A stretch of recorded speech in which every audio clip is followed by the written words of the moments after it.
स्वतंत्रता आंदोलन से संबंधित पुस्तकें एवं उनके लेखक। गोरा नामक पुस्तक रविन्द्रनाथ ठाकुर जी के द्वारा लिखी गई थी। हिंद स्वराज की रचना महात्मा गांधी जी के द्वारा की गई थी। घर बाहरे नामक पुस्तक की रचना रविन्द्रनाथ ठाकुर जी के द्वारा की गई थी। आनंद मठ की रचना बंकिम चंद्र चटर्जी के द्वारा की गई थी और राष्ट्रीय गीत वंदे मातरम आनंद मठ से ही लिया गया है।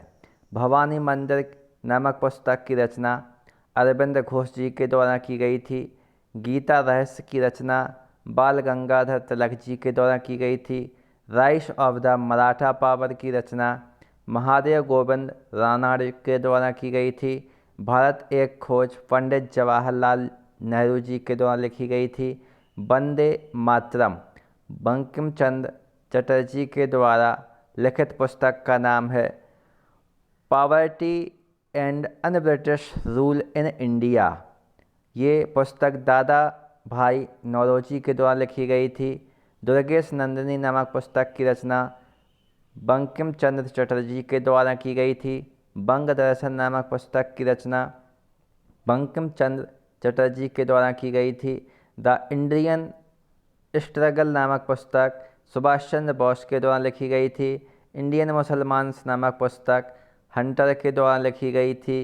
नील दर्पण नामक पुस्तक दीनबंधु मित्र के द्वारा लिखी गई थी।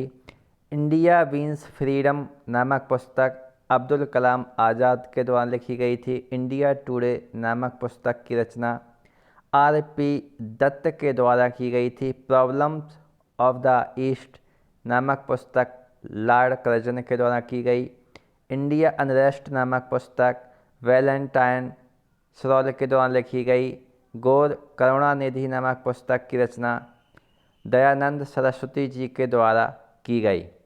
बेदर इंडिया नामक पुस्तक की रचना रविन्द्रनाथ ठाकुर जी के द्वारा की गई। सोवियत एशिया नामक पुस्तक की रचना जवाहरलाल नेहरू जी के द्वारा की गई। नवजीवन नामक पुस्तक की रचना महात्मा गांधी जी के द्वारा की गई। संवाद कौमुदी नामक पुस्तक राजा राम मोहन राय के द्वारा लिखी गई और सोम प्रकाश नामक पुस्तक की रचना ईश्वर चंद जी के द्वारा लिखी गई थी।